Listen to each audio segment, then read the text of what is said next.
You are gathered here for my entertainment. I mean, to prove yourself.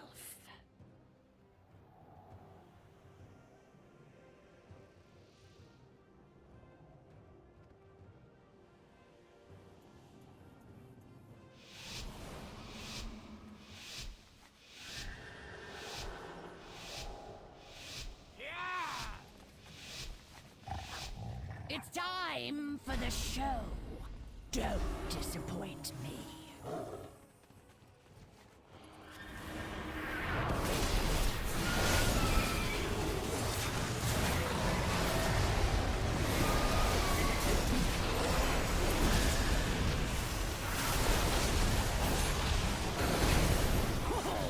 So close. This just means more entertainment for me.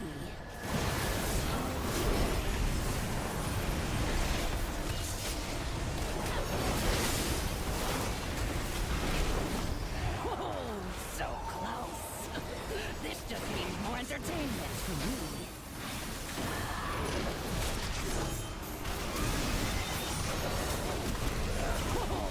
So close.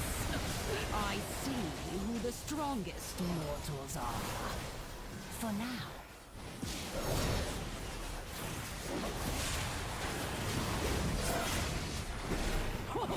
So close. This just means more entertainment for me.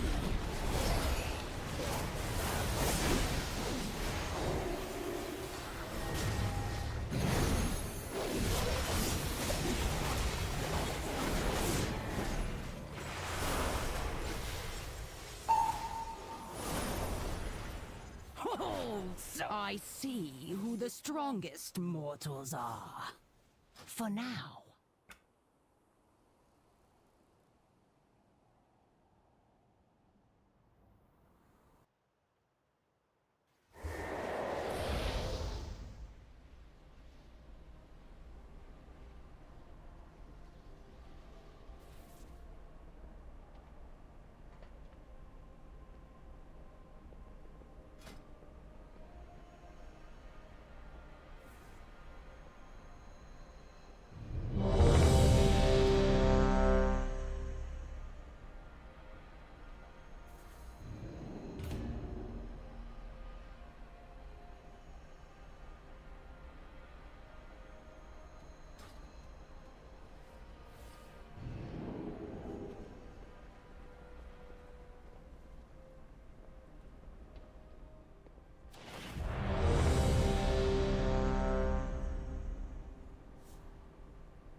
Overall on the ladder in North America.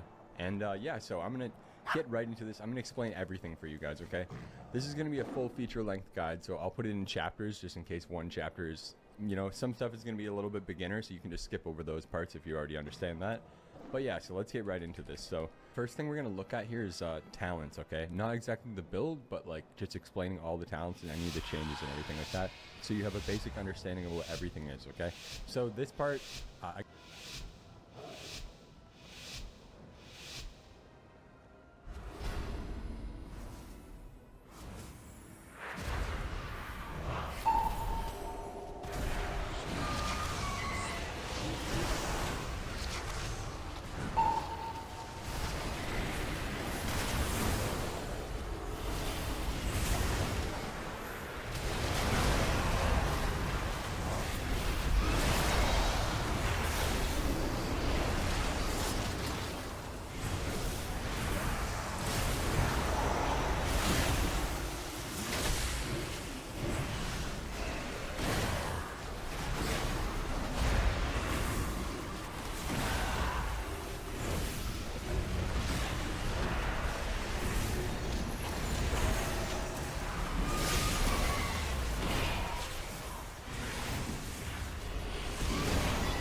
again, I'll put a chapter and you can skip through if you already understand these talents. So we have, this is a defensive right here.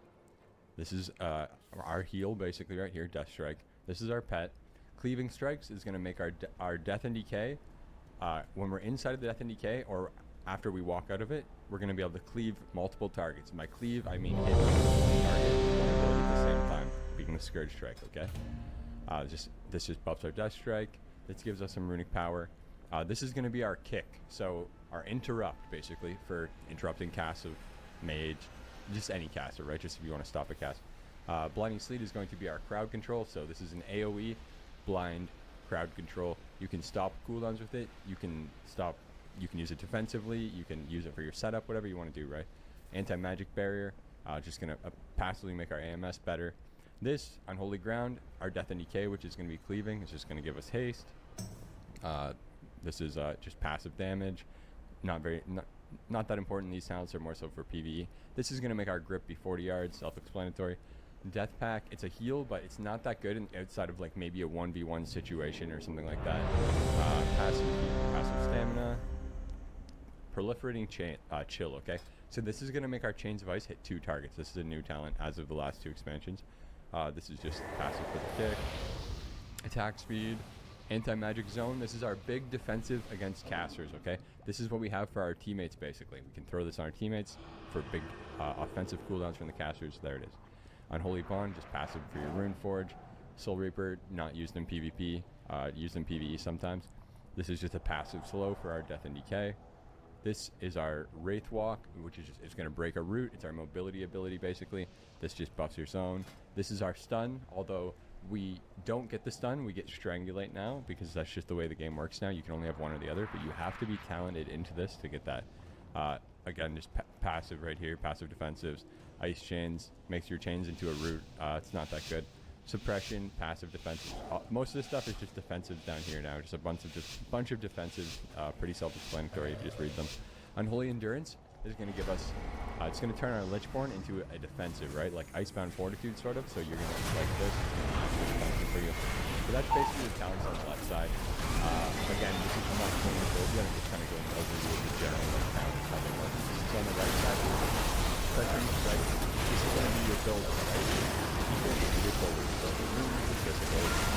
Scourge Strike is going to be your spender to burst the wound, and then Coil, of course, is going to be power on it. So Dark Transformation here, which is, this is going to transform your pet into our good cooldown for our burst, so it allows our pet to kick as well. Summarizing is just passive to keep the pet out longer. Again, there's no losing power for this ability. Includes Frustrated Strike. Passive. Unholy Blight. So the way Unholy Blight works now is it's actually cooked into Dark Transformation. It's going to be Dark Transform. Start a flash Blight style on your pet. Dark Sight is a new ability to apply more wounds like max. Basically, what I'm wasn't a huge fan of it. Not a huge deal. File. This is a replacement of Death and Decay, right? So Death and Decay is the file. It's like an upgraded version. Even if you fluctuates off damage basically and makes it pick in half the time. So you have to apply it a lot while you're playing that, but it's a lot of fun. Bursting Swords is going to make your wounds burst when you're spending Scourge Strike on wounds and making you a bit more damage. True Extensive is kind of like passive damage, not passive damage, but it's damage for everything when you pop your Dark Transform. Magus is just going to summon Magus. Improved Death Coil, so this talent makes your Death Coil use 2 different targets and take more damage, which is insanely good, and you definitely play around that a lot. Harbinger of Doom. I'll go talk about Sudden Doom first. I think I just really told that back. So Sudden Doom in this expansion now. Sudden Doom is when the Death Coil procs and it's like lights up red. That's their Sudden Doom proc. So when you have a Sudden Doom proc, your Death Coil will be a guaranteed crit, and it's going to burst 1 wound. Kind of like a Scourge Strike bursts a wound, it's going to do that.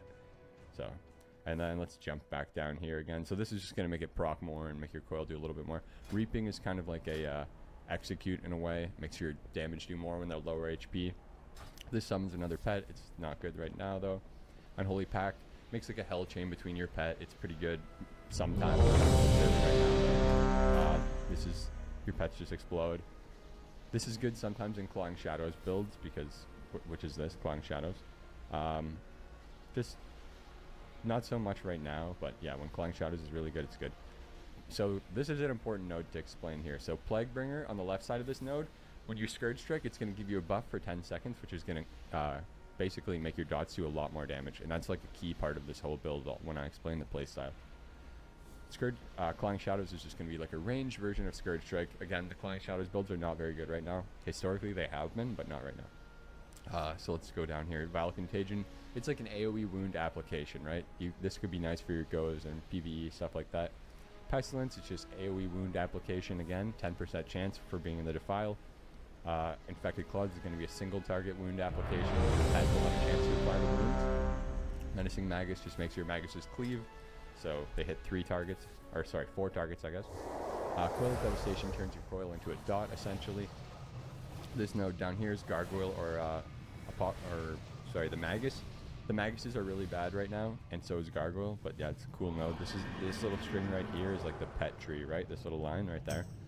And then we'll go look at the line on the middle here. So, Army of the Dead, we're obviously taking that to get A-Bomb, because with the Riders of the Apocalypse, your Abomination summons the Riders, right? So that's going to be a 1.5 minute CD to summon all your Horsemen. And then just passive strength here. This is a really nice opener because it gives you 20% more damage and will apply wounds instantly. So it's a really smooth opener ability.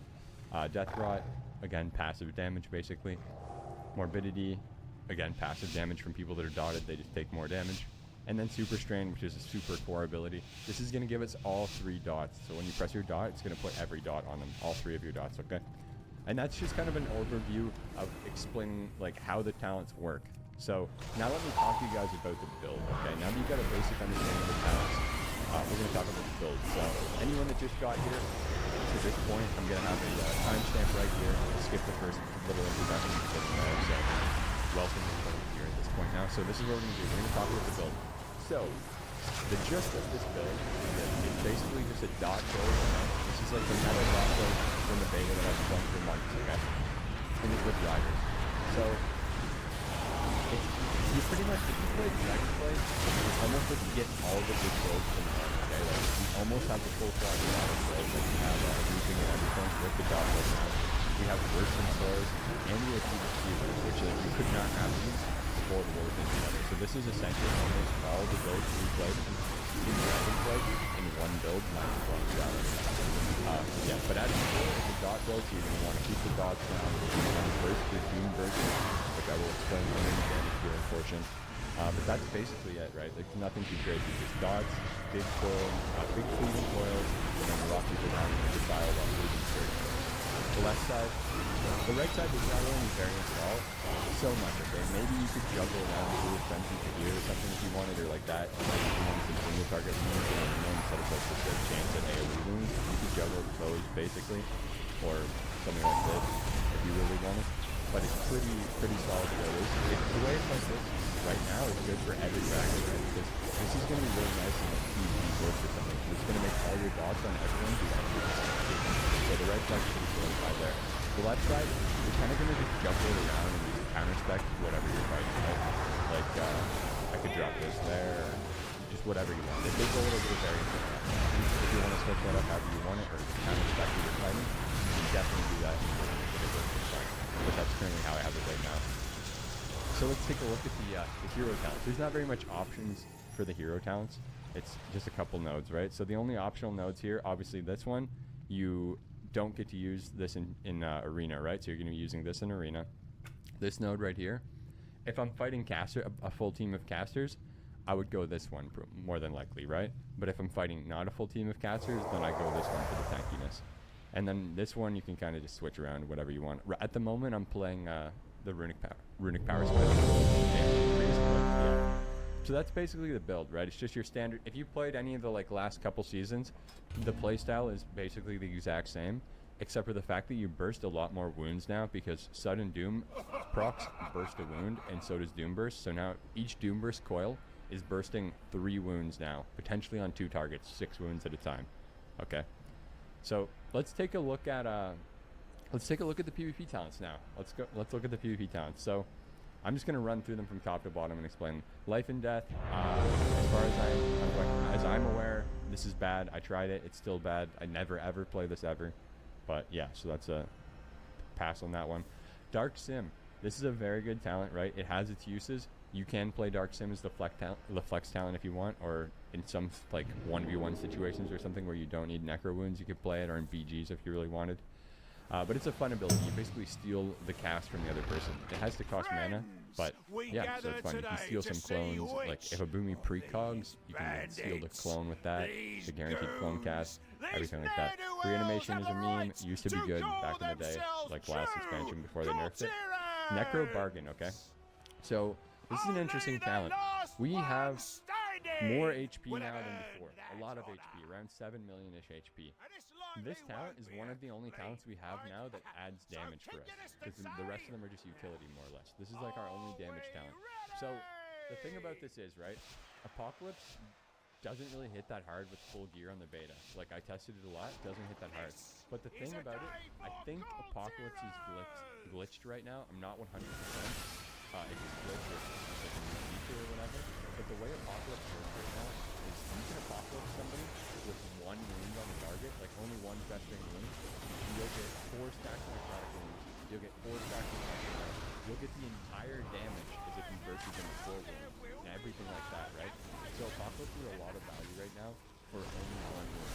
I'm like I said, I don't know if that's good or what, but basically you can play this and Apocalypse someone with 1 wound every 30 seconds, and then you're gonna get all the bursts of that, all the stacks and everything. So you're gonna get the Crypt Fever dot, which is kind of sizable just because of the HP pools. So because of the fact that APOC is glitched and you can easily burst it with 1 wound, I actually think this talent's not bad. I wasn't so into it before. Before I realized that you only needed 1 wound, because I was like, no, Universe already works with 3 wounds on each target. It's hard to have that many. Like, I already didn't have any wounds, right? So I kind of just counted it out. But after I figured out the Apocalypse glitch or feature or whatever it is, that it only takes 1 wound for full value, it actually feels kind of nice. You can just, like I said, APOC 1 wound doing there to full value pretty good. Let's go next. Strangler. So Strangler keeps on. We're going to play this probably almost all the time. They changed it to 45 seconds ago. Rock Motor is bad. I don't ever play it. Bloodforged Armor. Some people will say not to play it. Me personally, like last season in my push, occasionally I would play it, right? Sometimes if I had to like face tank out 2 physicals or something and I didn't want to kite the entire game, I'll play it and just rot them down. But especially like later on with full gear when it's a little slower, this can help you live a little bit, but you won't need it too much, honestly. Spell Warden is good. You can use this, especially with all the new AMS talents and everything like that. Spell Warden is really nice. You can also AMS your team with it. Like say your healer's about to get stun trapped, right? He gets stunned by the hunter, you throw it, boom, you eat the trap, you know what I mean? That kind of thing. Necrotic Wounds. So these are going to be my baseline talents, right? Necrotic, as of right now, Necrotic Wounds, always baseline. Percent healing, right? Or sorry, it does a bunch of healing when it falls off, and it also has a percent healing absorb. So, yeah, it's pretty nice, especially since we have bigger HP pools. And then Doom Burst, I think I explained that one, but I'll explain it again. So when you get a sudden Doom proc, if you're playing Doom Burst, it turns it into a Doom Burst proc, okay? So what that does is it's going to burst 3 different wounds on each target because it can cleave from the talent. It's going to burst 3 wounds on each target, and it also is a really big slow. I forget exactly. Yeah, it's like a 90% slow. So it's a massive slow and massive damage. Really nice. It's like pressing things and doing damage in 1 shot. It's very good. Very, very good. But that's basically the overview of the talents and the PvP talents and everything like that. So, alright, so let's go to the next part then. We're going to take a look at like stats and gearing, itemization, everything like that, okay? So first of all, you're going to use the PvP gear, first and foremost, of course. The trinkets you're going to use are going to be the proc trinket and the get out of CC on use trinket, okay? The stats we're going for is going to be versatility is going to be on all of our pieces right now and all of our conquest pieces we get. Later on, I'm going to drop some versatility from crafted items, but for now, I'm going to go verse, haste, mastery, okay? So any pieces that I can't get haste on, I'm going to get mastery on, and that's what I've been doing right now. It's been feeling good. When I gem and everything like that, I'm going to be going again for either for either haste gems or mastery gems, depending what I want more of at the time. But right now, I'm basically going full haste, and then I'll probably drop some verse later on for more mastery, or maybe a little bit haste. But that's what we're doing with the itemization right now. Later on in the season, we're going to get tier sets, okay? Well, we're not going to get it. The tier set for Unholy DK is really bad in my opinion. We actually don't even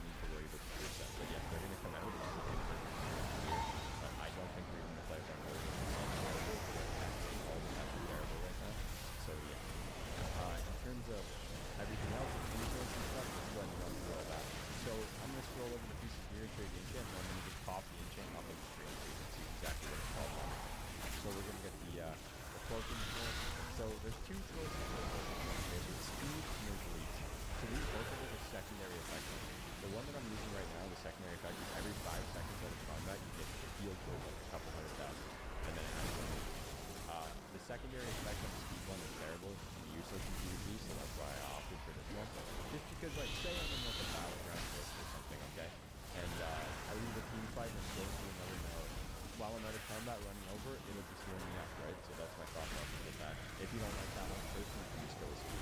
Everything else for me, I'm going with speed. Chest, you can radiance, obviously, tier 3. Bracers, speed, like I said. Weapon is going to be Fallen Crusader.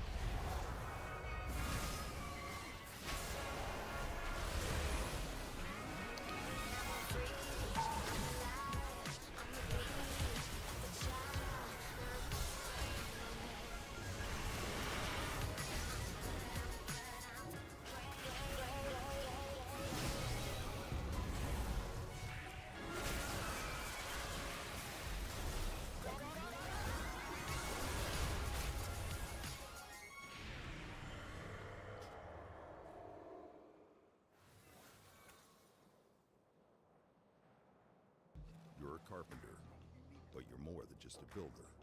You're an artist, and excellence is your standard.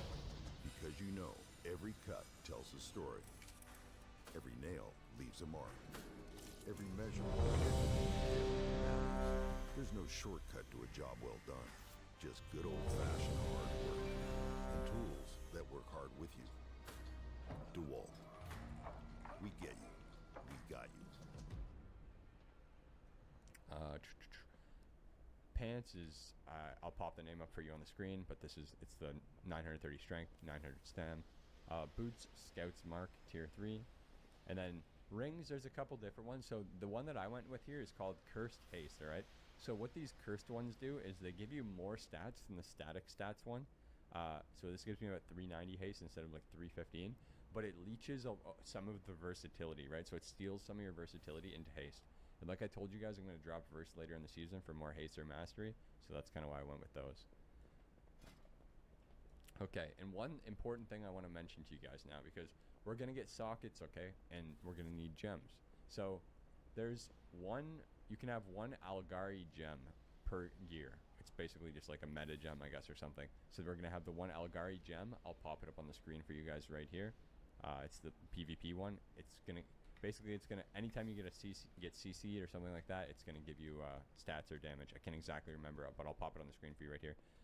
And then one other super important thing about gems, okay?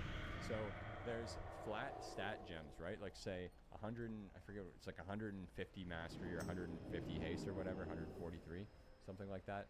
Maybe they upped it a little bit, but what I'm trying to make, the point I'm trying to make here is that you want the gems with 2 stats, okay? Like say haste mastery, verse mastery, verse haste, whatever, right? You want the double stat gems because the double stat gems actually come out to more stats. Like if you add up the amount of stats, you're actually getting more secondary stats from the combination gem. So get the combination gems. And yeah, that's pretty much it for itemization and everything like that, like stats and gearing. Pretty straightforward, right? Just go get your conquest gear. And then crafted items though. So crafted items. Obviously we're going to be crafting 2 embellished items. What that means, embellished items, it's the same as if you played Dragonflight, you'll know, but if you didn't, it's basically like an item with a special effect, okay? So you can buy a certain embellishment off the auction house, the item that you want to like craft it with, and then you'll get the embellished effect, right?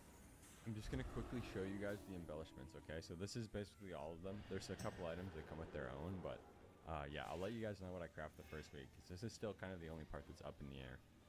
Here's the first one. Your spell and abilities have a chance to deal bonus magic damage. Increase effectiveness of Blasphemite secondary effects by 25%. When damaged at low health, unleash Starlight to shield yourself. So this is a defensive one. Embrace the darkness, double the effects of your Nerubian embellishment items. While above 80% health, direct healing you do also redistributes up to 2% of your heals to your target. Chance to throw a pocket grenade, dealing damage swiftly to enemies. When dropped to low health, add a punch around you. When above 80% health, gain critical strike. While above 80% health, gain versatility. So I might just end up going for the secondary stat one, something like that, but I'm not 100% anyway. I will report back to you guys what exactly you want to craft this part is a little out. But yeah, that's all the embellishments right there. So let's jump back to where we were. Alright, so the next thing we're going to talk about here briefly is defensive. I don't usually cover defensive usage and like have a little and stuff like that, but I feel like, you know, I should. So I'm just going to quickly run through your defenses and like when you're going to use them, right? Yeah. So one defensive we have is going to be Warcraft, right? Because in this town right here, it's a 15% damage reduction. So somebody pops cooldowns on you, pop Warcraft, right? You want to use your cooldowns high HP so that you get the value of the damage reduction before. You don't want to pop and take all the hit and then pop it low, ideally. Although when you get low, you're going to have this is also a passive defense. So let's go ahead and get to the next thing. So Icebound Fortitude flat 30% reduction in attack. So this is big. You're in the opener of the game. The melee pop all the cooldown times. Everyone pops the cooldown. Stay physical. We're just going to Icebound Fortitude that, right? Unless our healer uses the defensive on us, or we're just going to do that. Most of the time though, I'm just going to try to Icebound Fortitude, especially in solo. Try to just Icebound Fortitude high early when they pop, so that my healer can save his cooldown, okay? Another important thing we have here is anti-magic zone. Mage pops his big cooldown. You press anti-magic zone. Any caster at all pops all their go.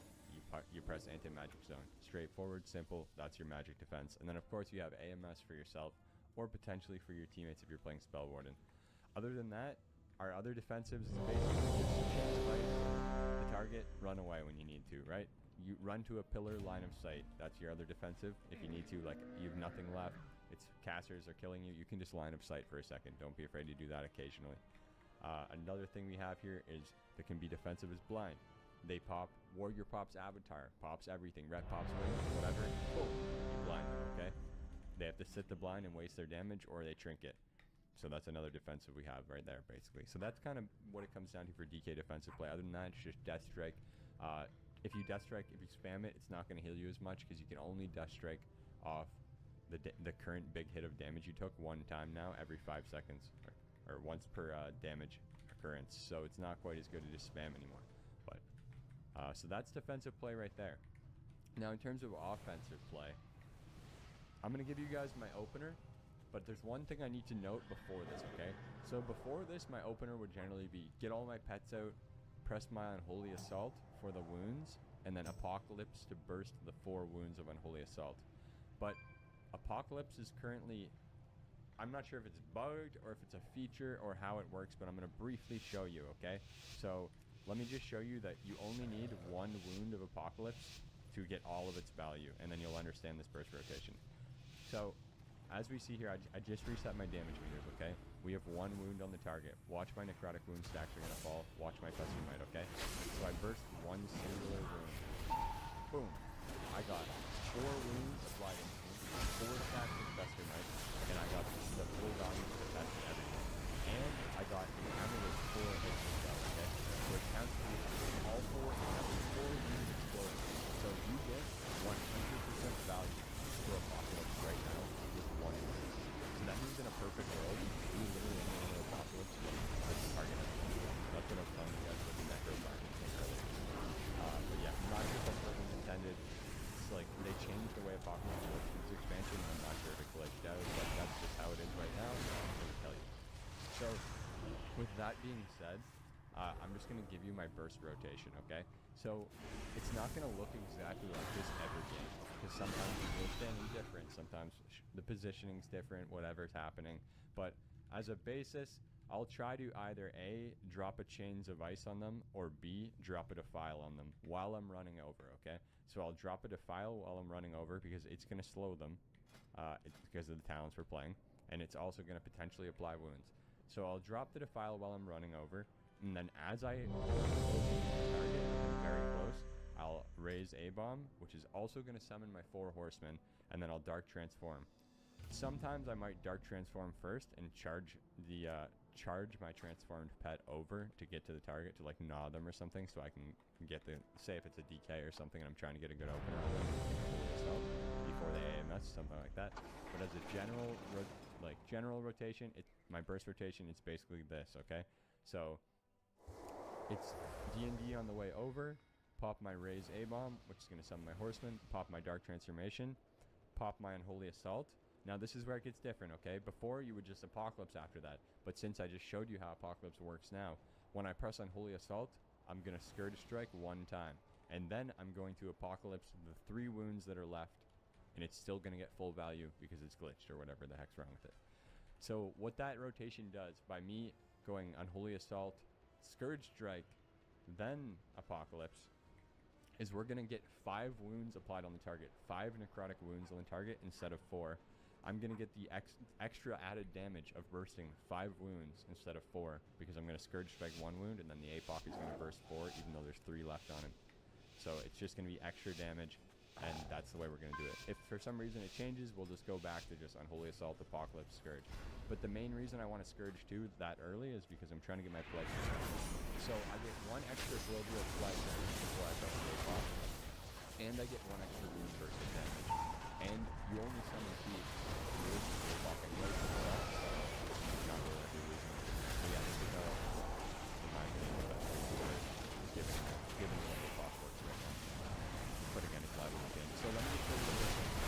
Drop the file. I'm running over, pop my horseman, pop my dark transformation, Unholy Assault, Scourge Strike 1 time into a Apocalypse right there, and then I can just pop my arm and game up if I want. And then at that point, we're just going to be doing the normal rotation, right? Like just cleaving with the Doomburst procs, and then just trying to keep our Plaguebringer up with Scourge Strike, and then using Scourge Strike to fill.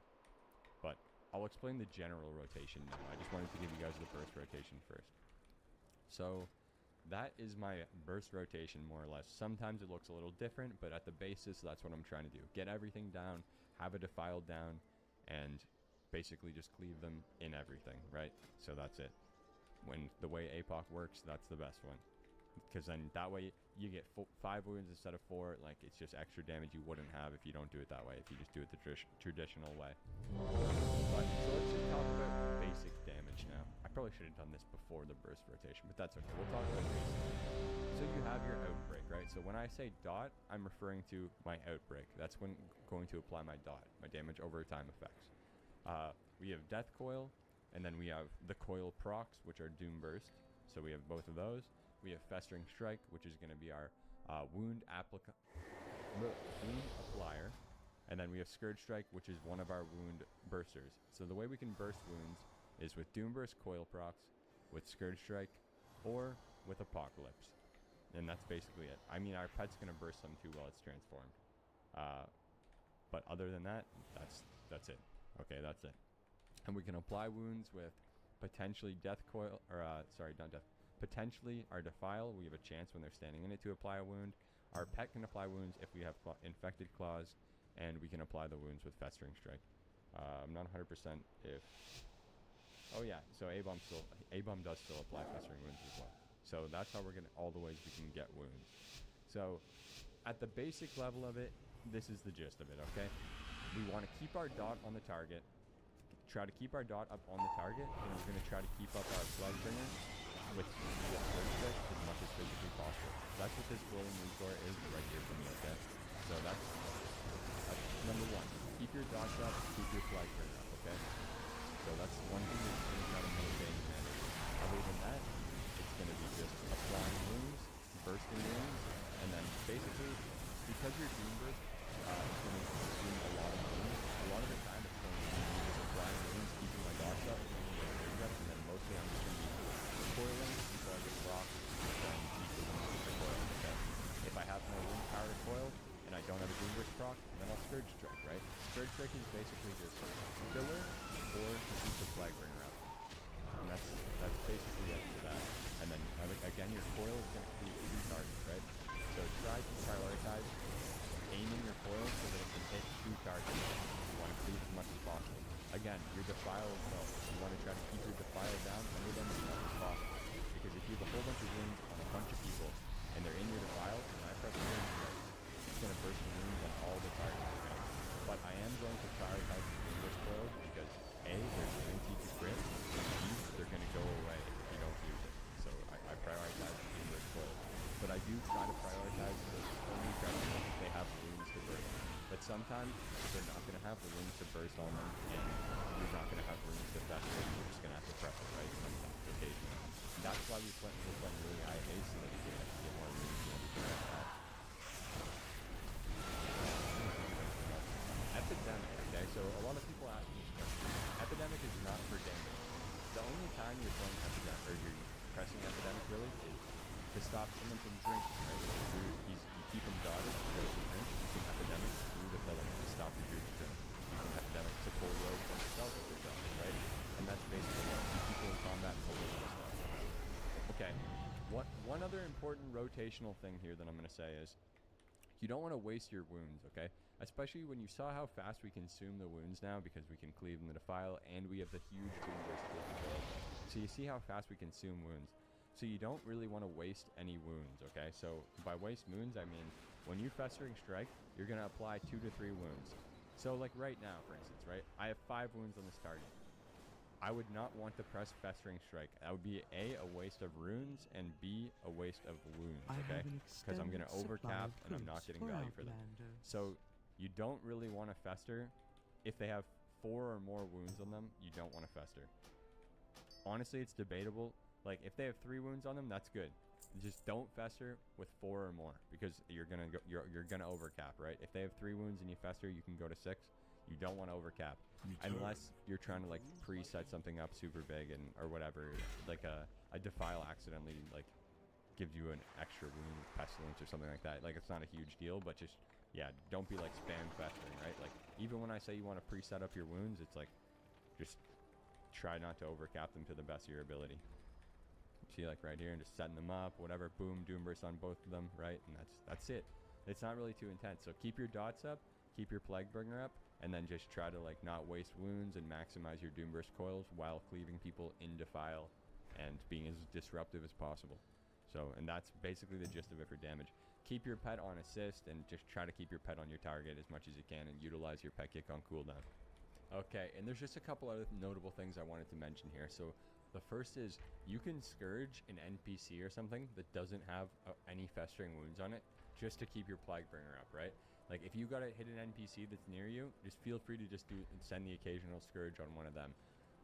Or even a player if you just need to do it. But don't like try to do it all the time, but you just want to keep the Plaguebringer up. So it's not the end of the world if you have to just Scourge something without a wound once in a while, like an NPC. Another thing is that you can use your Abomination to obviously your A-Bomb and your Dark Transformation are already going to apply your dot in the opener, so you don't have to press your dot. That's why in the burst opener I didn't put it in, because they already apply it. But yeah, they can also pull rogues out of stealth too. So if you A-Bomb in the opener and walk around, like, the rogue will get pulled out of stealth by it. So that's one other good tip and trick for you. And the last thing here is that, say you have 4 wounds on the target and you have an Apocalypse and a Doom Burst proc, okay?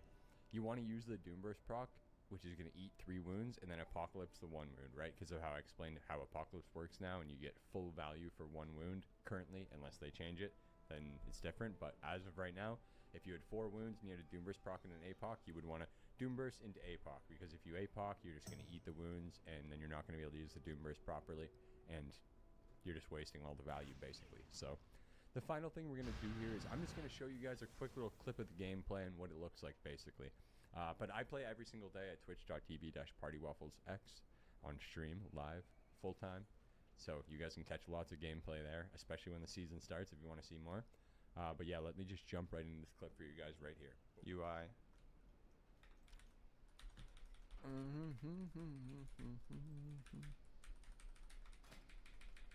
My directive has been fulfilled. There, okay? I tried to do some instant damage for you, alright? But yeah, so there it is, guys. There's my full, complete guide. I tried to include everything I could think of here. And if you got any questions, leave them down below in the comments. If you enjoyed the video, hit that like, drop a subscribe, and check me out on the stream, man. And I'll see you guys in the next one. And the Frost video is coming out soon, so good luck in the season, boys. Peace.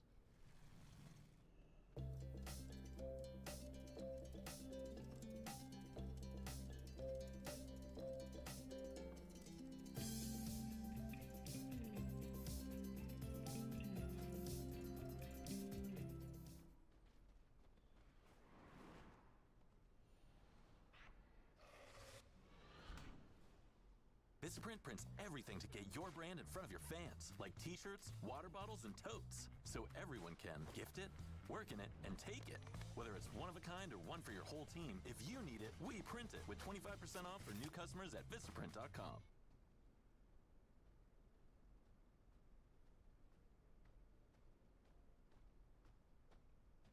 So here is Quinn's video. This has been a very big video. Yo, what's going on, boys? I just wanted to make a video talking about World of Warcraft and effectively why I've quit so early. and why I think I quit Dragonflight so early last time as well, and why I think WoW in general is just bad. Now, don't get it twisted. I ain't some WoW hater. Okay, I ain't some WoW hater. I am a WoW Andy through and through. The most played game of any game ever across my entire lifespan is World of Warcraft, and I've played a lot of games. Let me tell you, bro. I've played a absolute shit ton of games. I love WoW, and I really, really want World of Warcraft to be good, cause when WoW was good, life just. I think that you just grew out of MMORPGs. I feel like you could make that argument, but you can't when the guy plays PoE. That's like saying that, like, you grew out, like, guys, I grew out of eating unhealthy. I used to eat at McDonald's, but now I just go to Golden Corral every day. Bro, I don't want to do anything else except play it. And that's currently not the case right now. And I'm going to point out why. Also, I want to preface, I'm not some classic Andy. A lot of you guys probably think like, oh, this guy is, well, he likes WoW, but he just likes old WoW. No. Okay, well, technically, yes, a little bit, but no. Quinn did get a lot of shit back in the day during Classic WoW release because he was critical and he wanted changes for Classic WoW. I remember this. It's not really an MMO. Yeah, but I don't think that you outgrow, like, I don't think you're outgrowing a genre. I think you're outgrowing a type of gameplay. And like a cyclical type of gameplay. I think that's really it.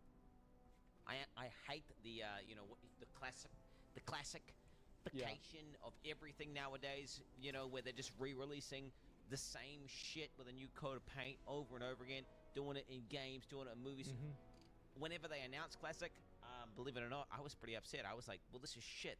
Why are they doing that? Why don't they just make the retail better? And that's fundamentally how I feel. Yeah. Why don't they just make like the new one? Like, you got a lot of that shit stuff for this that people like opinion about back in the classic, day. except make it better, right? From me, maybe but innovate. I disagreed with Come up with some new stuff that really elevates the game to a level that we never thought possible. So why does WoW come? It did. I don't know if it elevated the game to a level we never thought possible, but Shadowlands put it at a level we never thought possible. I'll tell you that. Really suck. What I did is I just made a bunch of bullet points as to why I think it sucks, and the ones that came up first, I guess the ones that are probably closer to the surface of as to why I think WoW sucks. Straight up, early access. The fuck is that? Why? It totally kills the hype of an expansion. Why the fuck does that exist? I wonder why it exists. I don't know. I don't think anybody knows. It's a mystery. There's 40 reasons why it exists. It's not even early access. It's just some shit they're saying to basically let you pay to win and get into the game earlier, so they can make more money. And then all the stuff is locked anyway, and you can't do fuck all. So they're basically scamming you. And then on top of that, you're playing, and it's like not hype because half the people aren't playing. I don't know. It's just a terrible thing. And I honestly, from a marketing standpoint, I think it. You're shooting yourself in the foot, right? Like, yeah, you're gonna make some money. Somebody says PoE releases an early access game for $60, but it's different. I understand that there's always like this, like, fixation that really, really low IQ people on the internet have. That because they're so stupid, they don't understand anything, and so they hear one thing, and one thing contradicts with their misunderstanding of another thing, and then it makes them feel smart. Please, you're not. Just go lay down for a while. Why don't you teach them then? You cannot teach a pigeon to play chess. Money from these, pay piggies who are going to get the early access like me. But what you're trading off is like the hype of, oh shit, boys, on this day, everyone's logging in, and we're all playing World of Warcraft with this expansion. And they're basically, the early access. That immediately is a vibe killer.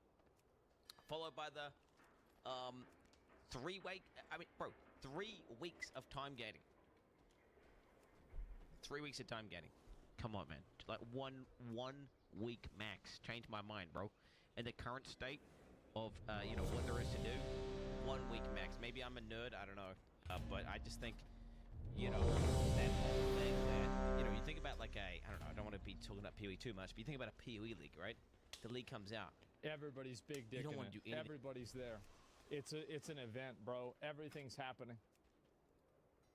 Thing except play the game, and you don't even want to sleep because there's so much new shit in the game that you got to try out. You got to pop off. You got to farm. Yeah, this league, by the way, like Cal was, I think, probably their biggest W league they've had since like Ritual or Metamorphosis League. Probably since Ritual League. It's actually it, and I think it's bigger than that, but Ritual was the next league that was that crazy. Since Breach, yeah. New shit, all the new. Well, guess what? That feeling of like wanting to degenerately log in and play the fuck out of the game, just doesn't exist. Which okay, again, is a hype killer. Now, what is hype? That's some shit that comes and then it goes. Yeah. That's not what makes the game feel good long term, right? That's just hype. I mean, that's just two things that I think is pretty bad. Now let's move on to the more maybe let's say important things. Okay. Probably I'd say one of the largest issues is the overworld. Okay, and what I mean by that is like not instance, out in the world. It feels dead, bro, and it feels bad. Why is that? And I asked myself that question as I was leveling. I constantly was thinking about it. Yeah, it kind of feels that way to me. I can see why he says that. Yeah, I get that. And I was like, man, I don't know what it is. And you know what? I feel like it's the fact that nothing at all poses even a remote challenge, or is even a slightly dangerous, or even a little bit difficult. It's just every single zone, every single area. Everything is like a target dummy bot that if you have a pulse, you're gonna kill it easily and you're never gonna stress out. Like the game is so easy and so effortless that it's like not even fun to play. Yeah, like and it's also like, if you compare this to, like, Classic WoW, I know he's not a Classic Andy, but I am. And Classic WoW leveling was genuinely fun and engaging and meaningful because getting an upgrade at level 21 meant that it was easier to get to level 25. But nowadays, you just don't have a dynamic like that. Like, I don't even care about upgrading my gear. Like, I'll do it because it's like, I want to do it. But who cares? It's just... It's so easy. Who cares about level 21? Well, people who are level 21. It takes you longer to get to level 21 than it would take you to get to max level in retail WoW. So at that point, who cares about max level in retail WoW?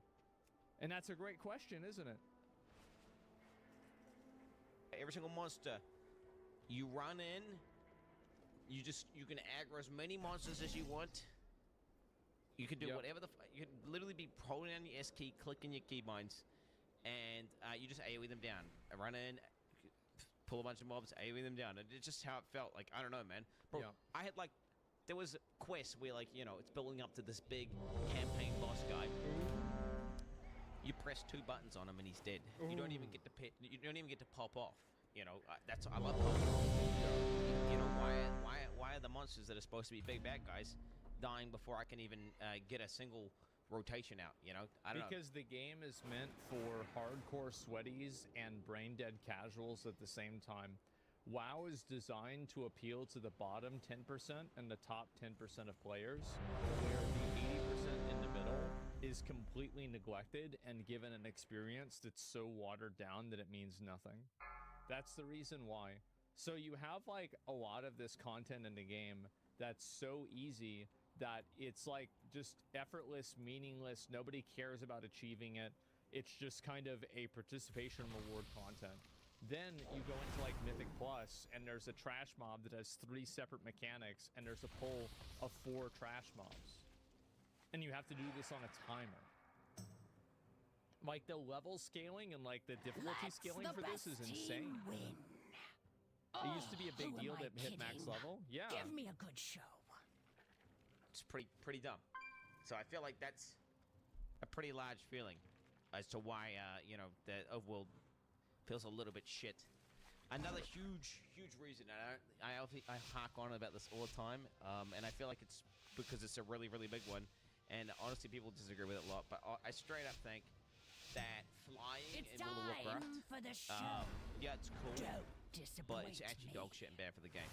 In my opinion, there should be like one zone. You should have one zone. It can be the up area, Storm you know, Peaks, whatever. yeah. They have one zone, and that's the dragon flying area. It's a zone designed with a bunch of verticality, a bunch of those races and shit. So you can do the whole distance, west, fly around, do all that stuff. Do all that stuff. But then guess what? When you get to the other zone, no flying. It's just ground. And the reason why is it not like just don't fly? Okay? No, that's not how it works. People always choose the fastest way of doing something because it's not fun. That's just the way the game is. And if you design a game where the efficient way of playing the game isn't fun, you're going to have people playing the game and not having fun. So you can never, as a game developer, blame the player that you have rewarded them for doing something that you don't want them to do. More entertainment. It's stupid. It's like, we're gonna give you a cookie if you do this, but if you do it, you're not gonna have fun. What a terrible design. Crampdowns for fun? What? No, I think that he makes sense because, like, so there's like an imminent danger, and there's a sense of perspective on the ground. Like, for example, when you see, like, the big tower, like, you can look up and see this big tower. But if you're looking at it from the air, it doesn't have the same type of scale and This just means more like entertainment. transfer that it would. I think it is also right that flying is part of the game, but the way that it's part of the game takes more away from the game than it gives to it. This just means The more second you're flying entertainment. mouse in the game, it becomes a ordinary X, Y, simulator. What I mean by that is like, well, what do? You just get a quest, you get a thing, you go there. The rest of it, you know, fly up. It's important, fly up. There it is. He knows it. I know it. Everybody knows it. You don't have to engage with terrain, you don't have to think about where you're going, you just look at the map, go to the point, do the thing, go to the point, do the thing. Imagine if you're playing The Witcher 3 Wild West, bro. Welcome to the Dragon. And instead of having to traverse the terrain, go through areas that are carefully crafted in ways where you're going to have little puzzles and you just get through it, like, you know, what's all this stuff. Except you can just fly right there. Yeah. It'll be fucking dog shit. You know what? It's fucking dog shit and wow. Like, yeah, it's cool, it's fun. But no, I like terrain flying, it's cool. Have a zone for it, have all the little races and shit. Those are actually genuinely the best calculated. It's sad, you know, also they can do something really that they did. That was kind of cool. He did. So you gotta give them that. Yeah. Now, another thing that is bad, I think, for flying is the fact that, I mean, I don't want to talk about it too much, but like World PvP, all the natural hotspots that you would necessarily... The problem with World PvP is that World PvP shouldn't even exist. It's always garbage. It's never fair.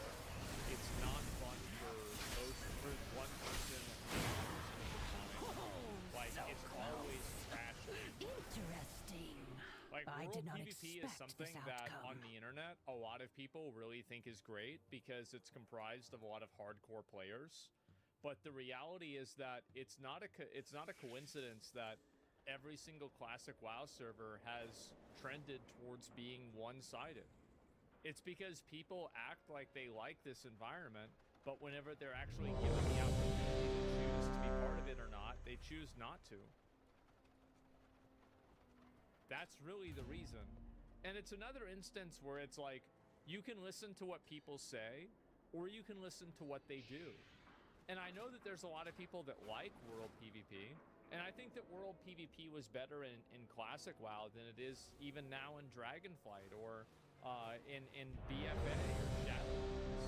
And the reason why is that it was like, it was cleaner, I think. It was cleaner.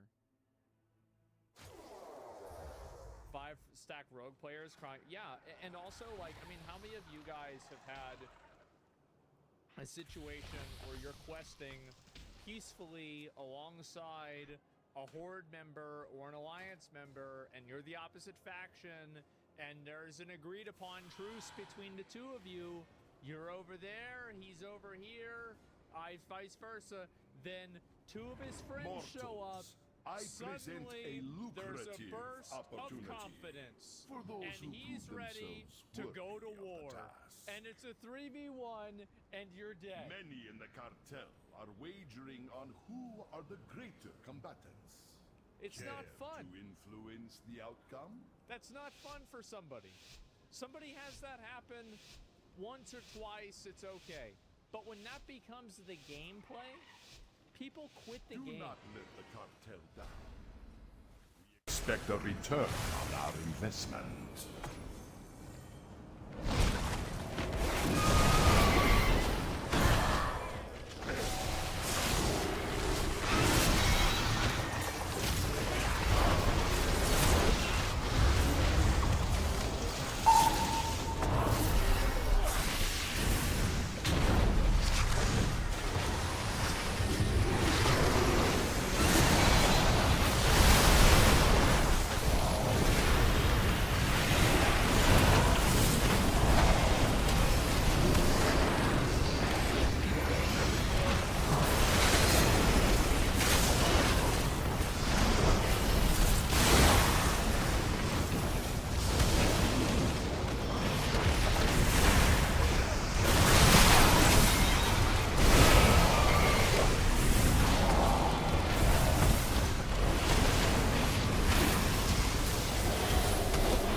No matter who wins, we profit.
we gather today to see which of these bandits, these goons, these ne'er-do-wells have the right to call themselves true Coulterans!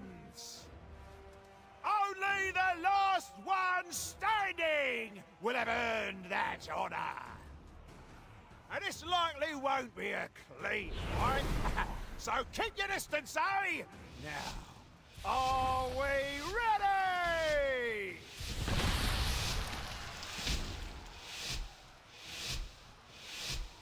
This is a night for Coulterers!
Noses will litter the floors today!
I see some valuable resources in the area.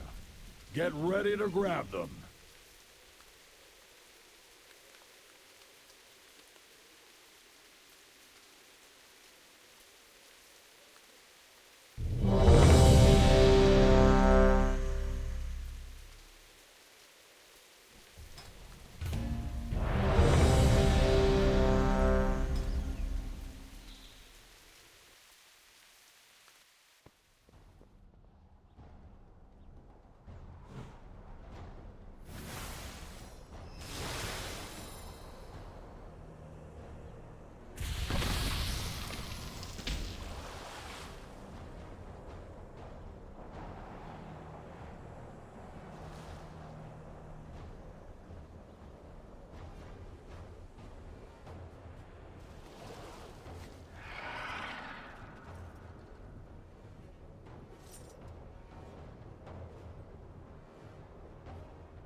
to let off some steam?